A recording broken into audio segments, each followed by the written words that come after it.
আচ্ছা, আগের কেসে আমরা যে কুণ্ডলিটা দেখছিলাম ওই কুণ্ডলিটায় আসলে কয়টা তার ছিল? মনে করে দেখো ওখানে তার ছিল কিন্তু একটা।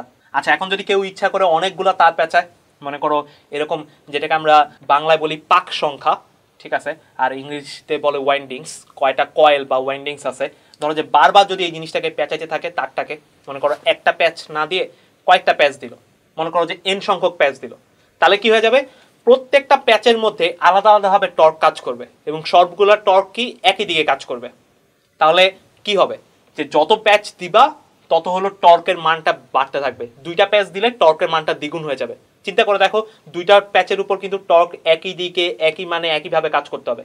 হ্যাঁ, তবে একটা শর্ত আছে, যে তুমি প্যাচগুলো দেখছো এগুলাকে ইংরেজিতে বলে ক্লোজলি স্পেসড। ক্লোজলি স্পেসড মানে এগুলোর মাঝখানে খুব বেশি গ্যাপ থাকতে পারবে না, মানে গ্যাপটা খুবই কম থাকতে হবে, ঠিক আছে?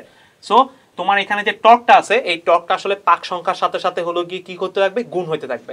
তাহলে এখন চিন্তা করো এখানে কয়টা পাক ছিল? এখানে পাক সংখ্যা ছিল একটা। এখন চিন্তা করো যদি এন সংখ্যক পাক হয়ে যায়, এটাকে পাক বা কয়েল, সো হোয়াট এভার যদি হয়, তাহলে এখানে টাউ ইজ ইকুয়ালস টু এরকম হয়ে যাবে। ধরো এটা আমরা বড় হাতের এনই দিলাম, N I A B sine theta, সব আগের মতোই আছে, যা জিনিসটা এন গুণ হয়ে গেছে। যেহেতু বড় হাতের এন দিলাম, তাহলে ছোট হাতের এন কি দোষ করলো? আসলে বড় হাতের এন আর ছোট হাতের এনের মধ্যে পার্থক্য হলো, বড় হাতের এটা যখন আমরা সলিনয়েড বা পরে পড়তে যাব তখন বুঝবো, বড় হাতের এন বুঝায় মোট পাক সংখ্যা, আর ছোট হাতের এনটা বুঝায় হলো এখানে তোমার একক দৈর্ঘ্যে পাক সংখ্যা। সেটা আসলে আমরা সলিনয়েড যখন পড়বো তখন ওই জিনিসটা দেখবো। তো এইখানে একটা মজার জিনিস হলো, এই যে এই পার্টটুকু, এটা একটা নাম আছে, বাট কেন নামটা আসছে সেটা আমরা পরে বলবো।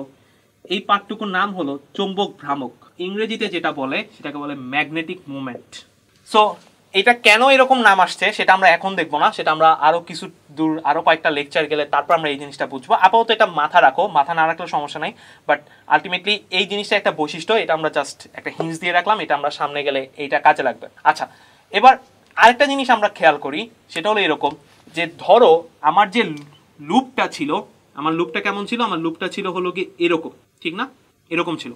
আমরা বলছিলাম লুপটা আসলে এরকম হইলেও সমস্যা নেই, একটা বৃত্ত হইলেও সমস্যা নেই। তুমি যেটা চিন্তা করবা, লুপটা যদি এরকম না হয়ে বা এরকমও না হয়ে যদি শুধু এরকম হইতো, তাহলে কি হইতো? অর্ধবৃত্তাকার। তাহলে এখানে আসলে কি চেঞ্জ আসতো? তাহলে কি একই থাকতো, না চেঞ্জ হয়ে নতুন কোনো ইকুয়েশন আসতো? তাহলে কিরকম থাকতো? সো তোমার যে টাস্কটা সেটা হলো এটা চিন্তা করা, যে হলো গিয়ে অর্ধেক লুপ হইলে বা এরকম হইলে আমরা তখন কিভাবে কাজ করব, সেই জিনিসটা এখান থেকে চিন্তা করবো। আরেকটা জিনিস যেটা, সেটা হলো গিয়ে এখানে আমরা প্রায় যেই ব্যাপারটা ফেস করি, অনেকে এই কোশ্চেনটা করে যে ভাইয়া যে কয়েলটা ঘুরতেছিল, এই যে এইভাবে করে ঘুরতেছিল না কয়েলটা, এরকম এরকম করে, তুমি এটা চিন্তা করবে এই কয়েলটা কি সারা জীবনই ঘুরতে থাকবে? মানে এটা কি অলওয়েজই ঘুরবে, যে আমি একবার এরকম রেখে দিলাম চৌম্বক ক্ষেত্রে, এটা জাস্ট এরকম করে ঘুরতে থাকবে, নাকি অন্য কোনো ঘটনা ঘটবে? আচ্ছা, একটু টুইস্ট দেই, তাহলে ব্যাপারটা মজার হবে। চিন্তা করে দেখো, আমরা যখন শুরুর কেসটা ধরছিলাম এইভাবে ছিল কয়েলটা, তখন এই থেটাটার মান ছিল 90 ডিগ্রি, তার মানে টাউ ছিল আই এ বি, ঠিক আছে? তারপর 90 ডিগ্রি থেকে থেটাটা আস্তে আস্তে কমতেছে, ঠিক আছে? তার মানে এই টর্কের মানটাও কি আস্তে আস্তে কমতেছে।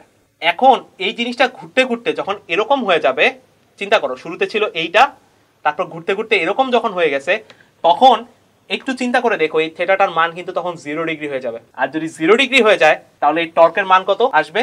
সাইন 0 ডিগ্রির মান কত? 0। তার মানে এই অবস্থায় আসলে ওর উপর কোনো টর্ক কাজ করবে না। আচ্ছা, যদি টর্ক না কাজ করে, তাহলে কি সে এদিকে আবার ঘুরবে, নাকি এখানে থেমেই থাকবে?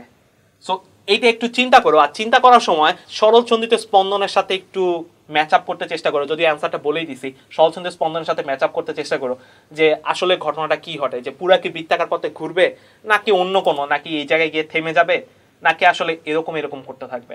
সো এটা একটু চিন্তা করার বিষয়, যে কি হয়। পরে আমরা যখন আরো ফার্দার লেকচারে যাব তখন আসলে আমরা এটা ক্লিয়ার করবোই যে কি হচ্ছে। তাও এর মধ্যে তুমি এটা চিন্তা করতে থাকো যেটা গতিপথটা কেমন হবে।